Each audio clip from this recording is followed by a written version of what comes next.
Шүүмжлэлд агуулад байгаа төрийн өмчийн компаниудын захирлуудын цалин 53.1%-аар бууруулна. Оюу толгой компани ус бохирдуулсны төлбөр болох нийт 4.5 тэрбум төгрөгийг төлөөгүй байна. Нийслэлийн хэмжээнд нийт 20 гаруй усан ориглоор байгаа ч тал хүрэхгүй хувь нь тогтмол ажиллаж байна. Эх оны эхнээс хагас сая гаруй ахмадын тэтгэр 100-аас 300 мянган төгрөгөөр нэмэгдэнэ.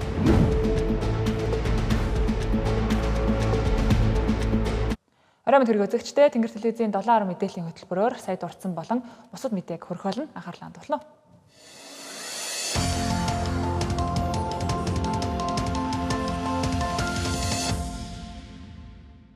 Ахмадын тэтгэрийг 100-аас 300 мянган төгрөгөөр нэмэхээр боллоо. Мөн тэтгэр тогтоохдоо дараас нь 5 жилийн цалингийн дунджаар бодох биш 10 жилээр бодож тооцдог болох өөрчлөлтийг улсын их хурл батллаа. Энэ мэт нийгмийн даатгалын шимтгэл болон тэтгэртэй холбоотой шинжилэлүүдийн талаар Сүрлэгмаа дэлгэрэнгүй хүргэнэ. Оройн мэд төргийн үзэгчдээ за сүүлийн жил гаруй хугацаанд ахмадуудын зүгээс тэтгэврээ сая 500 мянган төгрөгт хүргэхийг шаардаж жигсэж олуудагийн шаардлагыг бол засгийн газарт хүргүүлсэн байдаг. За тэгвэл өнөөдөр улсын их хурлаар ахмадын тэтгэврийг нэмэхтэй холбоотой нэгэн хуулийг бол батллаа. За энд зааснаар бол ахмадын тэтгэврийг эх оноос эхлэн 100-аас 300 мянган төгрөгөөр нэмэхээр боллоо. За ингэхдээ яг хэдэн төгрөгөөр нэмэх вэ гэдгийг тухайн ахмадын ажилласан жил болон авч байсан цалинтай нь уялдуулан нэмэх юм байна. За дунджаар тооцоод үзэх юм бол ахмадын тэтгэвэр нэг сая 200 мянган төгрөгт бол хүрнэ гэдэг тооцоолыг хийсэн байгаа. За ингэхдээ дундаж хэмжээнд гэдгийг засгийн газараас анхааруулсаар байгаа юм. Яг өнөөдөр тэтгэвэр авж байгаа 530 орчим мянган иргэний иргэн тус бүр дээр параметрын тооцоол хийх шүү дээ. Энэ суур тэтгэвэр маань одоо саяны доод тэтгэвэр буюу одоо бүрэн тэтгэвэр хувьд тэнцвэрсэн тэтгэврийг тодорхой хэмжээнд одоо сая төгрөг өгөхүүл. За үүн дээр нэмэх нь одоо итгэл зүрийн асуудал байна. Нэмэх нь инфляцийн нэмэгдэл гэхээр үндсэндээ нэг сая 200 мянга руу дөхнө гэсэн тооцоол байна. За энэ тоо бол бас хамаагүй ингээд зарлаадах тийм зохимжтой биш байдаг. Яг тэр иргэд нь хүлээлт үүсчдэг шүү дээ. За магадгүй зарим нь бодож ирснээс илүү тэтгэвэр нэмэгдэж магадгүй. Зарим нь хүсэжсэн тэтгэврт нь одоо хүрэхгүй багцуулчихыг үгүйсгүй тийм учраас илүүлээ тоог бас урьдчилаад зарлахгүй байх ёстой. За түүнчлэн одоо тэтгэвэр тогтоож байгаа тогтолцоог өөрчлөх одоо хуулийг өнөөдрийн улсын хурлын чуулганаар бол баталсан байгаа. За ингэхдээ ямар өөрчлөлтүүдийг тусгаваа гэвэл одоо бол тэтгэврт гарах гэж байгаа хүн дараас нь 5 жилийн нийгмийн даатгалын шимтгэлийн төлөлтөөр бол тэтгэврээ тогтоологдог байгаа. За тэгвэл энийг 10 жил болгож нэмэгдүүлэх юм хуулийн өөрчлөлтийг бол хийлээ. За ингэхдээ огцом 5 жилээс 10 жил рүү өсрэлт хийх бус за 2029 оноос эхлээд нэг жилээр нэмэгдүүлэх ийм хуулийн өөрчлөлтийг бол хийлээ. За тодруулаад хэлэх юм бол 2029 оноос эхлэн дараас нь 6 жилийн нийгмийн даатгалын шимтгэл төлөлт ажилласан байдлаар нь тэтгэврийг тогтооно. За 30 оноос эхлэн 7 жил 31 оноос 8 жил гээд за ингэж нэмэгдүүлж явсаар 10 жил дараалал нь нийгмийн даатгалын шимтгэл төлсөн болон ажилласан жил авсан цалин зэргийг нь харгалзан үзэж нийгмийн одоо тэтгэврийг бол тогтоодог болох өөрчлөлтийг бол хийлээ. 5 жилээр гэхээр 15 жил хүмүүс баг хөдөлмөрийн хөлсийн доод хэмжээс чүүд илүү төлөөл сүүлийн 5 жил огцом өндөр төлж аваад байгаа энэ шудраг бус тогтолцоог халахын тулд 5-аас 10 жил болгож сунгая. Гэхдээ үйлдвэрчний хэвлийн саналаар энэнийг бол огцом хийж болохгүй. Ягдвал тий одоо ойрын хугацаанд тэтгэвэр тогтоолох гэж байгаа хүмүүсийн эрх ашигыг бид нэрс бодох ёстой. Цаашдаа ч гэсэн ихтгэл төрийг зөв тогтоож бид нар энэ шудраг бусаа байдлаар хин нэгний эрх ашиг одоо эрх зүйн байдалд орохыг бид нар одоо энэ боломжийг хангаж болохгүй. Тийм учраас 29 оноос ахуулаад жил болгон нэг жилээр нэмэгдэнэ. За ер нь бол тэтгэвэр тогтоолгох хоёр аргачлал байсан. Нэг нь бол цалин суурьтай, нэг нь бол нэрийн дансны суурьтай. За энэ бол одоо нэгтгэгдээд ердөөсөө цалин суурьтай бодолд явагдана. Тэгэхээр хэдэн онд ч төрсөн бэ? Одоо бол цалин суурьтай бодолд хийгдэх буюу яг одоо хүчин төгөлдөр мөрдөгдөж байгаа хуулийн дагуу хамгийн өндөр төлөлтөө дараалс нь 5 жилээ сонгож 1 сард оногдох цалингийн одоо бодож түүнээсээ хамгийн багадаа 45%-аар тэтгэвэр тогтоогдож байгаа. За энэ бол нэрийн дансны аргыг бодвол 30-40 бараг 50%-аар өндөр тогтоологдох ийм боломж байна. Яг одоогийн байдлаар бол тэтгэвэр авж байгаа ахмадуудын талаас илүү хувь буюу 50 гаруй хувь нь хамгийн бага хэмжээгээр буюу 769 мянган төгрөгийн бол тэтгэвэр авч байгаа. За энэ нь өөрөөр хэлэх юм бол тэтгэвртэй гарсан ахмадуудын ихэнх нь шууд ядуурлын игнэр рүү шилждэг буюу одоо тэтгэврээс өөр орлогогүй болдог. За энэ тэтгэвэр нь бол амьдралд нь хүрэлцдэггүй ийм нөхцөл байдалтай. За тэгвэл энэ байдлаараа үргэлжлэх юм бол манай улсад одоо өнөөдөр 2 хүн ажил хийгээд нэг ахмадын тэтгэврийг төлж байгаа бол за ирээдүйд бол нэг хүний хийж байгаа ажил хөлс тэрний төлсөн нийгэм даатгалын шимтгэлээр нэг хүний тэтгэврийг төлөх ийм хэмжээнд хүрэхээр байгаа юм. За энд ирээдүйд тэтгэвртэй гарах хүмүүст зориулж тэтгэврийн олон их үүсвэр тогтолцоог нэвтрүүлж байгаагаа бол мэдэгдлээ. Монгол улс олон давхаргад тэтгэврийн тогтолцоотой болж байгаа. За энэ удаа суур тэтгэвэр гэж иргэд авна. За суур тэтгэвэр бол цэвэр улсын төсвөөс гарах юм байна. Тэгэхээр улс бол бас тодорхой хариуцлагыг хүлээх нэ гэсэн. Хоёр дахь нь бол тухайн хүний одоо ажилласан жилээс хамаарат нийгмийн даатгалын сангаас одоо авах ийм үндсэн тэтгэвэр байгаа. Дээдлийн гол хэсэг бол сайн дурын буюу хувийн тэтгэвэр. Энэ бол хувь хүн өөрөө бас тэтгэвртэй оролцоотой байя гэсэн ийм гурван одоо их усүрээс тэтгэвэр авах юм бол одоо арай илүү баталгаажна гэсэн ийм зүйл байгаа. За энэхүү засгийн газраас өргөн мэдүүлсэн тэтгэврийн шударга тогтолцоог бий болгохтой холбоотой хуулийн төслийг бол өнөөдөр улсын хурлын чуулганаар хэлэлцсэн батлаа. За ингэхдээ зөвхөн засгийн газрын өргөн мэдүүлсэн хуулийг өргөн батлаад зогсохгүй хувь гишүүдийн өргөн мэдүүлсэн хуулийг ч хамтдагч хэлэлцээд баталсан байгаа. За энд улсын хурлын гишүүн Ариун Зайгийн санаачилсан болон улсын хурлын гишүүн Төвшин нарын санаачлан батлуулсан ийм хоёр ч тустай хуулийн төсөл буюу за нийтдээ 3 төслийг бол хамтдагч бол баталсан байгаа. За энэ хоёр гишүүний санаачилсан хууль дотор за нийгмийн даатгалын шимтгэл төлөвлөлттэй холбоотой заалтууд бол нэлээдгүй орж ирсэн байгаа. За тодруулаад хэлэх юм бол ажил олгогчийн зүгээс төлж байгаа нийгмийн даатгалын шимтгэл бол ажилтныхаа цалин нэмэгт нь бол нэлээдгүй чөдөр тушаа дарамт толдог. За тэгвэл ажил олгогчийн төлдөг нийгмийн даатгалын шимтгэлд тодорхой хязгаар тогтоож өгөх агуулгыг бол энэ хуулийн төсөлд бол хэлэлцүүлж батлууллаа. Эхний ээлж нь хөдөлмөрийн хөлсний доод хэмжээг 10 дахин нэмэгдүүлсэн хэмжээнээс авъя. Цаашдаа үе шаттайгаар бууруулъя гэсэн. За засгийн газар бол 27 онд 12, 28 онд 11% гэсэн. За энэ агуулгын хувьд бол том зүйлс учраас болно. Ямар таач байсан цаашдаа иргэд бизнес эрхлэгчдийн хувьд юу гэж ойлгос төрж ийн үгээр байгууллагаас төлдөг нийгмийн даатгал бол хөдөлж болдго юм байна. Ер нь цаашдаа бол төлөхгүй байж болох юм байна. Энэ ойлгоц өгж байгаа нь өөрөө ач холбогдолтой. За мөн бакалавр болон дэд бакалавраар суралцж байгаа оюутан ажил хөдөлмөр эрхэлсэн тохиолдолд нийгмийн даатгалын шимтгэлээс чөлөөлөхөр боллоо. За ингэхдээ тухайн оюутан өөрөө хүсэх юм бол нийгмийн даатгалын шимтгэл төлөх сонголтод ч нээлттэй гэдгийг хууль санаачлагчдын зүгээс хэлж байлаа. За түүнчлэн ахмад настан ажил хөдөлмөр эрхэлсэн тохиолдолд мөн нийгмийн даатгал төлөхгүй байх хууль эх оны 1-р сарын 1-ээс эхлэн хэрэгжихээр боллоо. За түүнчлэн сүүлийн 5 жилд үйл ажиллагаа явуулж эхэлсэн 1-5 ажилтнтай бизнес эрхлэгчийн төлөх нийгмийн даатгалын шимтгэл 3 хүртэлх ажилтнанд 36 сар хүртэлх хугацаагаар чөлөөлөхөр боллоо. За 4 ажилтнтай бол 2 ажилтныг нь за 2-оос 3 ажилтнтай бол 1 ажилтныг зарим төрлийн шимтгэлээс чөлөөлөхөр боллоо. За энэ хугацаанд даатгуулагч өөрийн шимтгэлийг төлн за харин ажилсан хугацаа тасрахгүй тэтгэвэр авах эрх нь хязгаарлагдахгүй гэдгийг хэлж ирсэн юм а. За түүнчлэн нэг зүйлийг нэмж хэлэхэд ахмадуудын тэтгэвэр нэмэх асуудлыг заавал эх оны 1-р сарын 1-ний хүлээхгүйгээр за эдийн засгийн нөхцөл байдал болон за ойлгоогоос орж ирэх ноогдол ашиг зэргийг харгалзан үзээд намрын чуулганаар төсвийн тодтолтой ч юм хамт өргөн мэдүүлж намраас эхлэн нэмэх асуудлыг ч юм хөндөх боломжтой гэдгийг салбарын сайдын зүгээс хэлж ирсэн. За гэхдээ энэ нь баталгаатай шийдвэр биш учраас хүлээлт үүсэхгүй байхыг мөн хэлжлээ. Сөрлөгмаа мэдээлэл хүрлээ. Энэ хаврын чуулганаар цалин, тэтгэвэр, татвар, нийгмийн даатгалын шимтгэлтэй холбоотой хамгал чухал хуулиудаа улсын их хурал хэлэлцэн батлаа. Эдгээр хуулиуд хэрэгжиж эхэлснээр эдийн засаг, иргэдийн амьдрал, аж ахуйн нэгжүүдийн үйл ажиллагаанд эргээр нөлөөлнө гэж үзэж байгаа. Гэвч хэрэгжиж эхлэх хугацаа нь хамгийн наатаал нь 2027 он, цаатаал нь 2029 оноос эхэлж байна. Эндээч өмнөх гашуун түүхийг давтаж, эрх баригчид баталсан хуулиудаа хэрэгжиж эхлэхээчгүй байхад нь хүчингү болгох үе гэх болгоомждол сөрөг хүчний донд байна. Зандан шатрын засгийн газрын үед нөөтийн буцаан олголтын 2%-ийг 5% болгон нэмэгдүүлэх хуулийг энэ оны төсвийг дагалдуулж улсын их хурал баталж байсан. Энэ хууль 10-р сараас буюу 3 сарын дараагаас хэрэгжиж эхлэхээр байсан. За гэвч учрлын засгийн газар байгуулагдаад удаагүй байхдаа нөөтийн буцаан олголтыг нэмэгдүүлэх хуулийг хүчингү болгох хуулийг өргөн барьж за улсын их хурлаар батлуулсан байдаг. За ингэхдээ эдийн засаг хүнд байна, олон улсад тодорхойгүй байдал үргэлжилж байхад бид найдвартай төсвийн орлогоос салж чадахгүй хэмээн засгийн газар тайлбарласан байдаг. Бараг нөөтийн буцаалтыг нэмчихвэл багш эмчнэрийнхээ цалин хасхаас өөр аргагүй болно гэж эдийн засаг хөгжлийн сайд Инх баяр тайлбарласан байдаг. Яг ийм байдлаар эрх хэрэгчид энэ хаврын чуулганаар баталсан татварын хөнгөлөлт чөлөөлөлтүүдээ хүчингү болгохыг үгүйсэхгүй гэж сөрөг хүчин хардаж байна. Өнгөрсөн намрын чуулганаар нөөтийн буцаалт зэрэг хуулиудыг Зандан шатрын ерөнхий сайдын үед баталсан хэрэгжих хугацааг хойш нь тавьсан хэрэгжиж эхлээгүй байтал одоо тэр хуулийг хүчингү болгосон. Одоо саяны энэ батлагдж байгаа зарим хуулиудыг хэрэгжих хугацааг хойш нь тавиад Яагаад гэвэл зүгээр л аргацаач гал унтрааж аргацаач энэ засгийн газар шинжил хийх хүсэл эрмэлзэлгүй эрхөрөгчд явж байгаа. Одоо энэ хуулиудыг хэрэгжиж эхлэхээс өмнө дахиад хүчингү болох хуулиудыг дахиад л оруулж байна. Энд ямар ч өөрчлөлт шинжилт хийх хүсэл эрмэлзэл нэгдүгээрт нь байхгүй байна. Хоёр сонгуул ойртож байгаа энэ үед эрхөрөгчид хэлсэн үгнээсээ буцаж баталсан хуулиа хүчингү болгочихвол өөрсдөд нь л хасах оноо олж өчнө.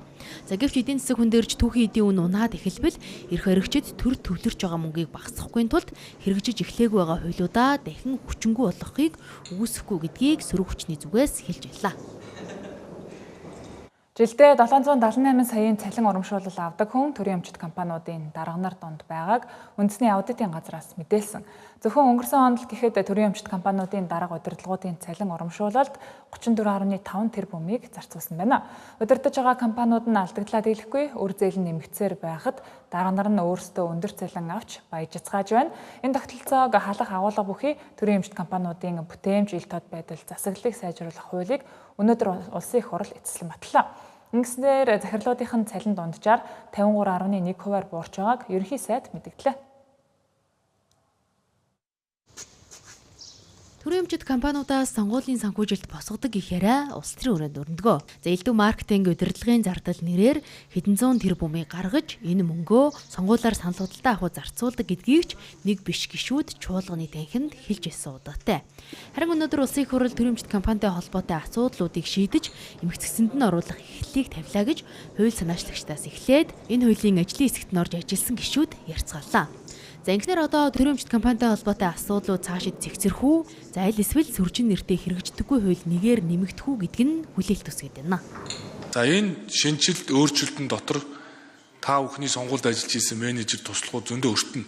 Хүний өөрөнгөө энэ дээр тайван байлгаарай. Одоо цаашаа төрийн өмчит компани ашиггүй ажиллаж байгаа төрийн өмчит компани гэж байхгүй.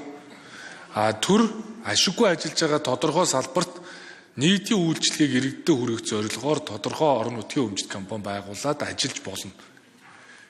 Бусад тохиолдолд болохгүй. Ингээд шийдчихсэн. Захирлын цалин үйлс урамшуулбал үр дүнгийн тогтолцоо дээр OKR гэдэг зарчим дээр шилжинэ. Цалин 53.1%-аар буурна. Цаашид ашиггүй ажилтдаг төрийн өмчит компани гэж байхаа болно гэж ерөнхий сайд мэдгдсэн нь олон нийтийн дунд хүлээлт үсгээд байна. Харин үүний тулд өнөөдөр батлагдсан хуульд дараах залтуудыг тусгасан байна.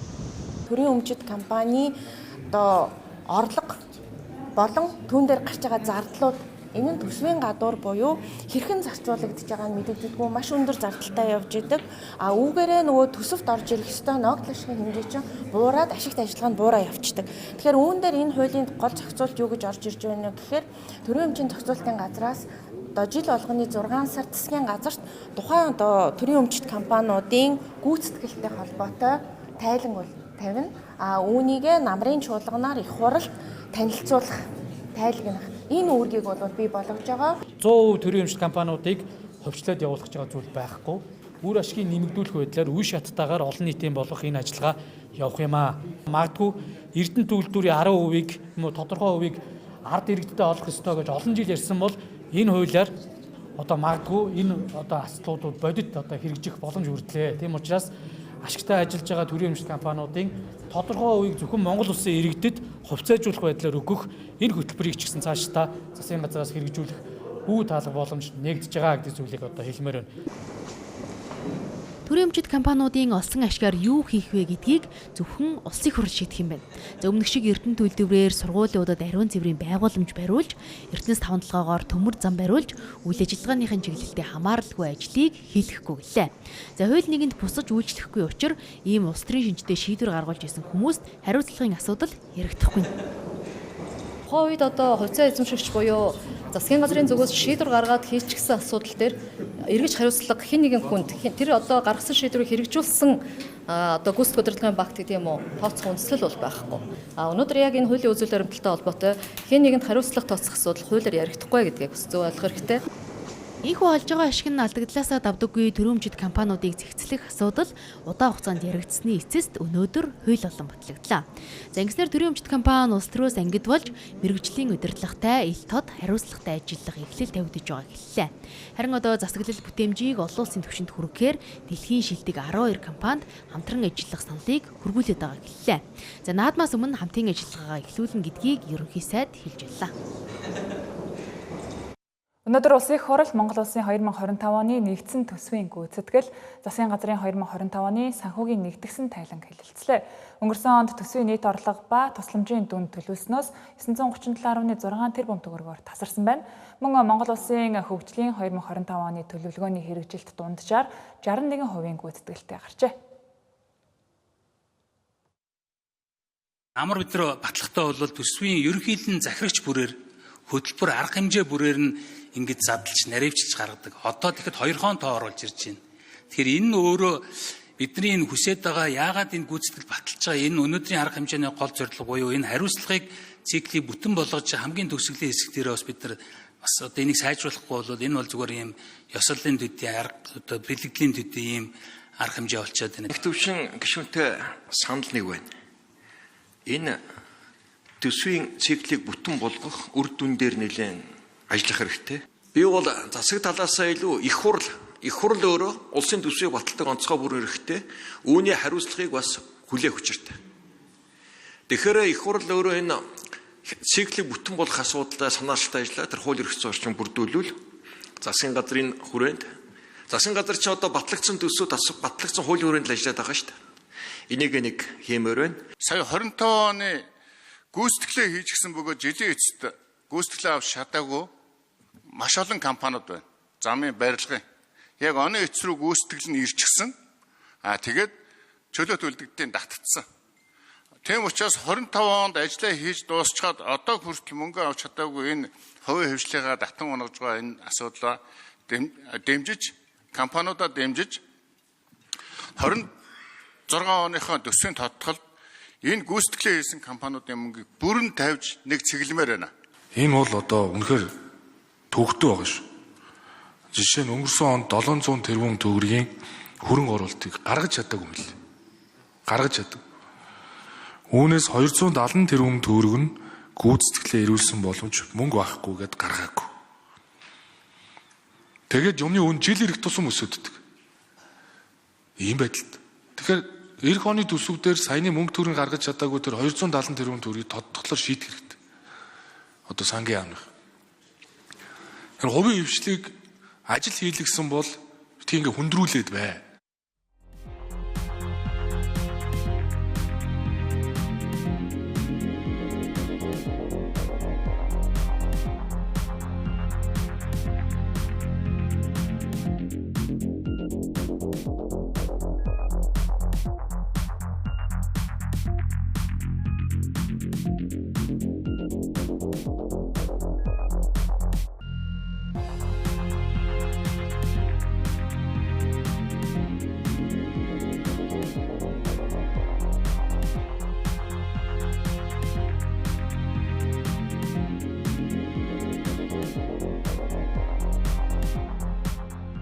Англи телевизийн 7 мэдээллийн хөтөлбөр студиэс шууд үргэлжилж байна. Оюу толгой ус ашигласны төлбөрөөс гадна ус бохирдуулсны төлбөрийг жил бүр төлж байх ёстой. Харин ус бохирдуулсны төлбөрийг төлөхгүй байгаагаа доктортой байдлын гэрээгээр төрөө барьж луу унжиж ирсэн байдаг.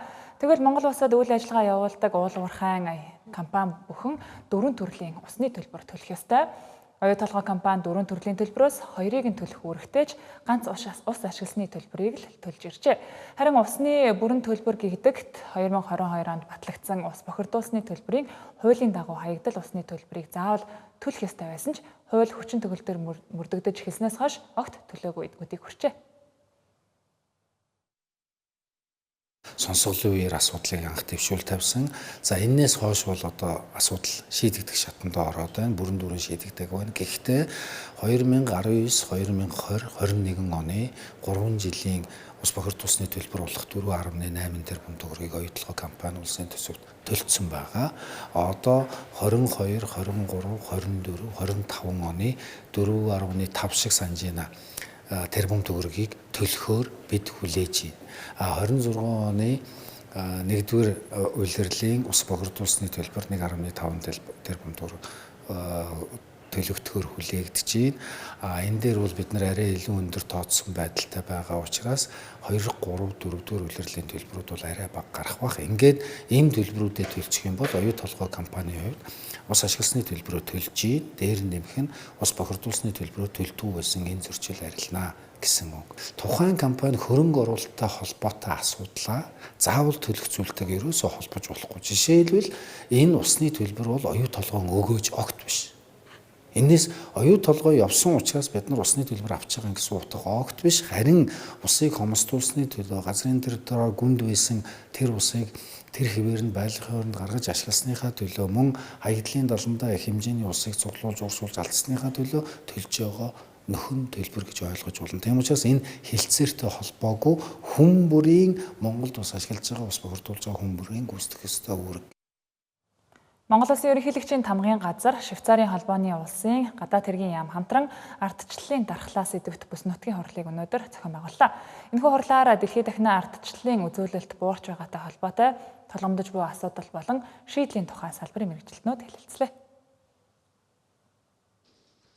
Сүүлийн 3 жилийн хугацаанд ардчлалын байр ухарч хүний эрхийн зөрчил нэмэгдэж байгааг хуралд оролцсон улс орны төлөөллүүд илэрхийллээ. Тухайлбал өнгөрсөн онд дэлхийн 54 улсад улс төрийн эрх болон иргэний эрх чөлөөний үзүүлэлт ухарсан бол ердөө 35 улсад ахиц гарсан байна. Энэ нь дэлхийн нийт хүн амын 40 гаруй хувьд сөрөг нөлөө үзүүлжээ. Ардчлалын байр ухрахад эдийн засгийн тогтворгүй байдал, үзэл бодлоо илэрхийлэх хэвлэлийн эрх чөлөө, улс орны баялаг болон цахим хөгжил нөлөөлж байна гэж судлаачид үзэж байна. Ардчлалын байр ухарснаар улс орон бүрт төсвийн зарцуулалт иргэдэд хаалттай бас үлэмж тэлж байгааг ч тэд хэлж байлаа. Нөгөөдгүүр залуу үеийнх нь улс төрийг сонирхохгүй бодлого шийдвэрээс ангид байх зүү тогтол ажиглагдаж байна гэлээ. Түүнчлэн цахим орчинд улс төрчид нэгнийгээ харлуулах, нэр төрд халдсан мэдээлэл тарааж, иргэдэд төөрөгдүүлж хүний эрхийн зөрчил үүсгэж байгааг салбарын мэргэжилтнүүд онцолж байлаа. Тийм ч учраас цаг үетэйгээ холбоотой ардчлалын байр суурийг хадгалах хууль эрх зүйн орчин шаардлагатай байна гэж үзжээ. Нийтдээ зүй тогтол нь юу юм бэ гэхээр 3 зүйл. Нэгдүгээр гэх юм бол энэ татвар төлөгчдийн мөнгө улсад ингээд төсөв болж цугларж байгаа мөнгөний зарцуулалт нь ил тод иргэндээ хүрдэг байх нь өөрөө маш том зүйл юм байна. Энэ бол ардчлалыг ингээд шууд утгаараа хамгаалдаг зүйл юм байна. Ингэхээр нөгөө авилга буурна, хүн суртал буурна, иргэний эрхийн индексүүд нэмэгддэг юм байна.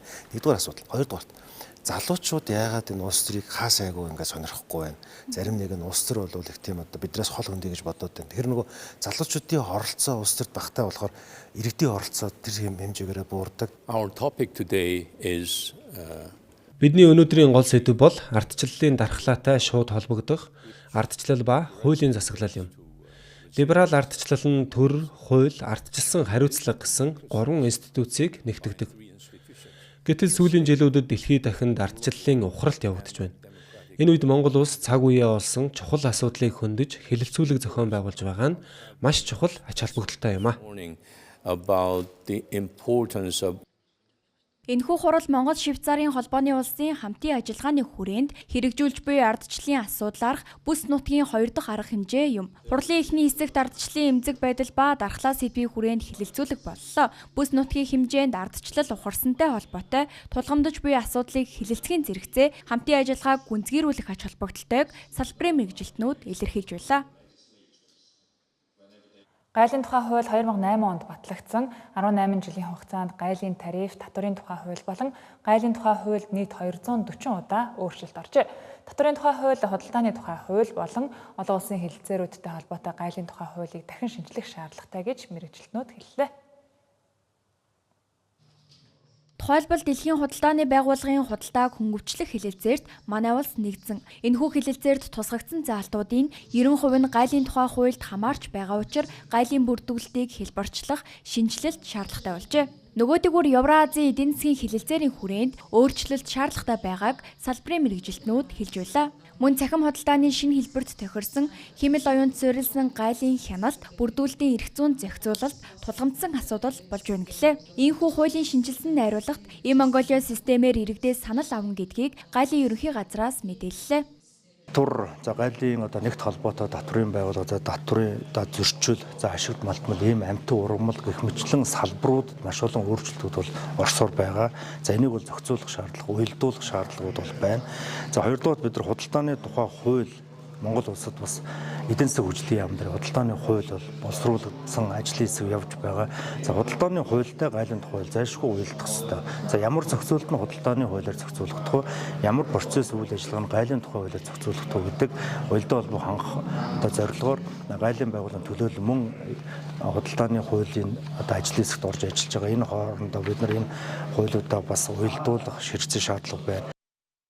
Харин Монголын үндэсний худалдаа аж үйлдвэрийн танхимд бизнес эрхлэгчдийн зүгээс бараа бүтээгдэхүүний гайлын бүрдүүлэлтийн бичиг баримт болон зардал хугацааг хөнгөвчлөх саналыг ирүүлсээр байгаа гэлээ. Жишээлбэл импортлогдож байгаа бараа бүтээгдэхүүн олон улсын гэрчлэгээтэй хэдийж үүнийг гайл дээр дахин лабораторийн шинжилгээнд хамруулдаг. Лаборатори хүртээмжгүйгээс шалтгаалan гайл дээр 7-оос 21 хоног иргэд бараагаа хүлээх шаардлагатай болтгоо. Нөгөөтэйгүр гайлын ойлгомжгүй дүрм журам болон хэд өндөр татвар нь авилгын эрсдлийг үүсгэдэг. Тухайлбал тавилга модын идэлэл дээр 20% татвар авах болсон. Иргэд өндөр татвар төлөхөөс зайлсхийж гайлын байцаагчид авилга өгч хууль бусаар татвараа бууруулсаар байдаг нь зохицуулах шаардлагатай асуудал болж байна.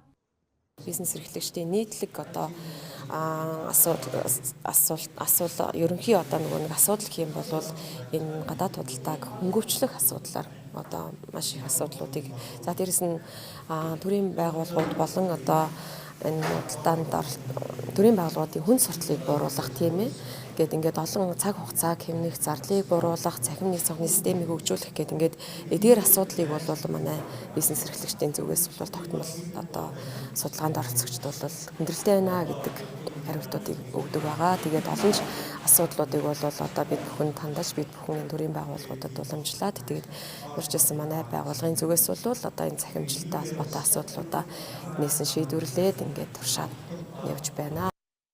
Энэ оны 2 дугаар сард Монголын үндэсний худалдаа аж үйлдвэрийн танхим гарал үүслийн гэрчлэгээний цахим системийг гайлын ерөнхий газрын цахим системтэй холбосон. Мөн олон улсын гарал үүслийн гэрчлэгээний магадлан итгэмжлийн сүлжээнд 43 дахь гишүүнээр хэлсэн. Энэ хүрээнд дэлхийн альж улсын гайлын байгууллага худалдааны түншүүд танхимаас олгосон цахим гэрчлэгээг ашиглах боломжтой болсон нь нэг давуу тал гэдгийг салбарын мэргэжилтнүүд онцолж байлаа. Өнөөдөр гайлын тухай хуулийн шинжилгэлийн нээлт болсон ба удахгүй олон нийтээс санал авах хэлэлцүүлэг зохион байгуулан гэдгийг холбогдох албанаас илэрхийллээ. Үүнд иргэний нийгмийн байгууллага болон худалдаа эрхлэгчид идэвхтэй оролцож, гайлтай холбоотой тулгамдж буй асуудалтай холбоотой хуулийн шинжилэлд саналаа өгөхийг уриалж байлаа. Монгол Улсын засгийн газар сэргээгдэх хэрчим хүчний салбарт анх удаа өрсөлдөөнд сонгон шалгаруулалт зарлаж гүйцэтгэгчид өнгөрсөн сард тодорсон. Ингээд 5 аймагт батарей хоримтлуурын систем, нарны станц байгуулах төслийн гүйцэтгэгчээр шалгарсан хувийн хвшлийн компаниудтай диспетчерийн үндэсний төв цахилгаан эрчим хүч худалдаа авах гэрээ байгууллаа. Төслийн хүрээнд 5 аймагт нийт 220 мегабайт хүчин чадалтай нарны цахилгаан станц, 135 мегабайтын хүчин чадалтай, 440 мегабайтын багтаамжтай батарей хоримтлуурын системийг хэрэгжүүлж эхлээд байна. Энэхүү сэргээгдэх хэрчим хүчний төслийг хэрэгжүүлэх эрхийн төлөө гадаад дотоодын нийт 115 компани сонирхол илэрхийлж, шаардлага хангасан 19 оролцогч үнэсгэж биш, харин үнийг буруулах зарчмаар чөлөөт зах зээлийн хуулиар өрсөлдсөн юм а. Үүний үр дүнд 5 ялагч компани тодорч засгийн газраас ямар нэгэн нэмэлт баталгаа шаардахгүйгээр хувийн хөрөнгө оруулалтаар төсөл хэрэгжүүлэх ажилдаа шуурхайлан оржээ. Гүйцэтгэгч компаниудын зүгээс уг томоохон бүтээн байгуулалтыг эрх хөвлийн оргил ачааллаас өмнө ашиглалтад оруулахаа илэрхийлээд байгаа юм а. Манай компани Дундгой аймгийн Сайн цагаан сумын нутагт 50 мегаваттын нарны цахилгаан станц, 30 мегаватт, 100 мегаватт цагийн багтаамжтай батарей хоримтлуурын станц барих тендерт аукционд оролцсон. Хамгийн бага үнээр шалгарч чадсан. Бид нэр айлуулах хичээж ажиллана, айлуулах цаг хугацаанд оруулна. Манай төслийн юунууд зарим тоног төхөөрөмжүүд эхнээсээ захиалгадаад эхэлсэн, гэрээ хэлтслүүдэд байгуулад эхэлсэн явж байна. Тэгэхээр бид нар ямар ч үсэн хугацаанд ашиглалтанд оруулна гэдэгт бол итгэлтэй байна. Бид Булган аймгийн Булган сумын хотод хэрэгжих 50 мегаватт нарны цахилгаан станц болон 30 мегаватт 100 мегаватт цагийн багтаамжтай батарей хураагрын систем бүхий төсөлд сонгон шалгараад байна.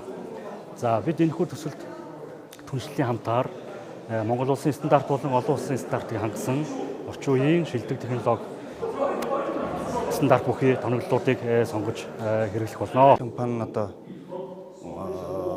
Монгол Улсын засгийн газрын одоо ногоон шилжилт буюу эрчим хүчний одоо төсөлд одоо шалгараад ажиллаа ингээд өнөөдөр ажлаа хийхээр батламжаа хүлээн авч байна. Говьсөмбөр аймагт одоо нийт 128 га талбайд 50 мегаваттын хүчин чадалтай 30 мегаваттын одоо батарей өрөмтлөөр бүхий нарны цахилгаан станцыг эрчим хүчний одоо ачааллыг бууруулах ийм одоо чиглэлээр одоо төсөл шалгараад ажиллахаар болсон байна. Манайх бол одоо хэмтийн 20 мегаваттын нарны станц дээр Раншин Капитал Холдинг компанитай хамтарч ороод манай одоо RG Mongolia компани маань аукционд оролцоод байсан байгаа.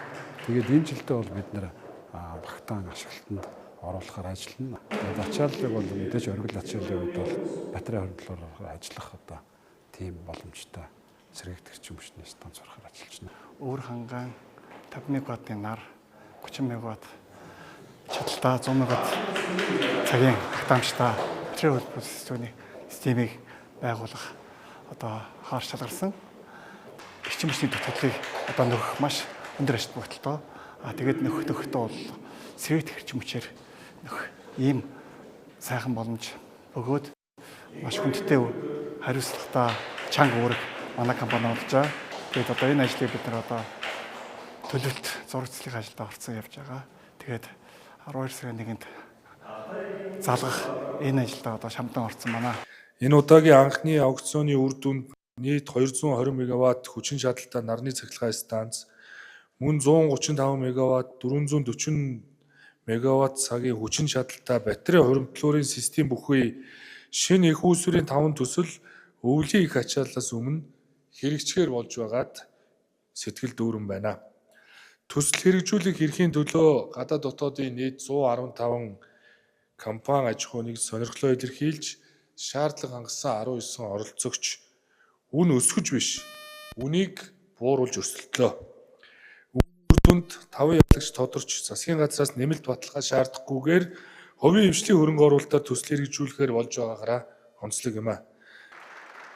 Эрчим хүчний салбарын реформын хүрээнд хийгдэж буй энэхүү томоохон мега төсөл нь эрх өвлийн оргил ачааллаас өмнө ашиглалт орсноор төвийн бүсийн эрчим хүчний системийн дутагдлыг нөхөх, улмаар хэрэглэгчдийг цахилгааны хязгаарлалтад өртөх хэрэгслийг бууруулах ач холбогдолтой юм а. Усан оргилуурууд дулааны улиралд гадаа орчныг сэрүүцүүлэх зорилготой ажилладаг. Гэвч техникийн асуудал болон усны нөөц хүрэлцэхгүй байгаатай холбогдуулан нийслэлдэх ихэнх усан оргилуурууд ажиллах боломжгүй нөхцөл байдалтай байна. Жишээ нь Чингэлтэй дүүргийн хэмжээнд Тэнгисийн талбай усан оргилуур, хуучнаар арт кино театрын өмнөх усан оргилуур, Чингисийн музей урд байрлах усан оргилуур, мөн Баагатай цэцэрлэг төрөлн шинээр төгжүүлсэн усан оргилуур зэрэг нь одоогоор ажиллаж байгаа болон хэсэгчлэн ашиглагдж байгаа жээ. Харин өглөөний гудамжинд байрлах байгууламж нь техникийн шалтгаанаар олон жилийн турш огт ажиллааг байна. Дүүргийн зүгээс эдгээрийг олон улсын байгууллагатай хамтран шинжилж ажиллуулах төлөвлөгөөтэй байгааг онцлоо. Ингээ өдөр тутам ажиллахын тулд төвийн шугамд холбоод үзээд ингээд манайхан өмнө одоо ажиллуулж байсан. Гэтэл төвийн шугамд холбосноос нөгөө усны ачааллаа дийлдэггүй бөгөөд усан оргилуур чинь бас нэг юм ус цацраал ингээд нэг юм хэмжээ байгаа штэ. Тэр нь ингээд нөгөө усны ачааллаа дийлэхгүйгээс болоод нэг юм ингээд тусагнаж ингээд тасалтаа тий. Тэгээ төвийн шугам бол бас айгу тохиромжгүй. Юуны тэр яваалангийн цэцэрлэг төрөлнгийн усан оргилуурыг төвийн шугамд холбоцсон яг саний жишгээр ажиллуулж үзэжсэн боловч сургуулийн өргөтгөл барьсантай холбогдуулаад нодон жилээс эхлүүлээд одоо төвийн шугамаар ажиллуулахад байлсан. Тэгэхээр усан оргилууд дандаа нэг юм зөөврийн усаар ажиллаж байгаа. Зөөврийн усаар ажиллаж байгаагийн одоо болохоор нөгөө тогтмол байнгын ажиллах боломжгүй болчихдог байхгүй алдаг хоног. Одоо зөөгөөд өөрөөр хэлэх юм бол одоо 15 тонны усыг одоо 2 удаа татамжтайгаар зөөжээж ингэж бас нөгөө дунджаас дээд түвшиндээ очиж ажиллах жишээ нэ. Тэгвэл өрн дулааны цагт нийслэлд усан оргилуурууд олон цэг тогтмол ажиллах нь тоосчлтыг бууруулах, агаарын хувиршил, орчны бохирлыг бууруулахад чухал нөлөөтэй болохыг усны газрын дарга онцолж байлаа. Харамсалтай нийслэлд нийт 20 гаруй усан байгууламж бүртгэлтэйч тал өрхөв нь ажиллахгүй байгаа юм а. Одоо ямар аргаар дэлхийн улс орнуудад шийддэг вэ гэхээр боломжит бүх газар усан оргилууруудыг хийдэг. Усан оргилууд дээр усны төлбөр мөнгө гарахгүй. Яагаад гарахгүй вэ гэхээр маш бага усыг олон дахин эргэлдүүлээд тэгээ уулсан уснуудын нөхөөд ингээ явчих бүрэн боломжтой. Энэ хэмжээний ус нь ерөөсөө байж байгаа. Энэ дээр би зөвхөн шүүмжлээд байгаа нь тэр дүүргийнхэн болоод бусад байгууллагууд нийслэл маань усанд анхаардаг үн шинжил гэж хэлэх гээд байна. Хувийн хвшлийнхэнд ч гэсэн санал болгох гээд байна. Усны төлбөр гарах гээд байгаа бол сая хэд хоног бороо орсон. Тэр борооны үеэр дээврийн усыг хоримтлуулаад тэр усаа сайхан усан ориглоор болоо тэр байтугай 20 давхраас доош унгаагаад ч хамаагүй хийчээч. Асуултын хариулт усан ориглоор маш муу байна, ажиллахгүй байна, маш цөөхөн байна. Аль болохоор ихийг хийх хэрэгтэй. Усыг хэмнэн гэдэг үг нь үр ашиггүй зарцуулалтыг хэмнэх хэрэгтэй болгож жишээлбэл машин угаахтаа усыг харамлах хэрэгтэй болгоос усан ориглоороос юм уу байгальд нийлүүлэх уснаас харамлах ёсгүй. Агаарын бохирдлыг үүсгэж байгаа шалтгаануудын нэг нь чигшил бага байгаатай холбоотой. Харин агаарын чиглэлийг нэмэгдүүлэхийн тулд нийслэл 100 орчим нуур шаардлагатай гэдгийг усны газрын дарга ярианд онцолж байлаа. Мөн усан ориглоорууд шинийн чухал. Учир нь усан ориглоорууд болон нуурууд нэмэгдснээр агаарын температурыг бууруулахад хүртэл тустай. Хүүхдээ 2000 м3 орчим ус нийлүүлэхэд л нэг усан ориглоор байгуулахад хангалттай. Гэтэл манай улс машин угаалгын газруудад 25,000-аас 35,000 м3 усыг нийлүүлдэг атлаа. Иргэдийнхээ эрүүл аюулгүй байдлын төлөө усан ориглоор байгуулж байгаа нь учир төсөлтэй байна.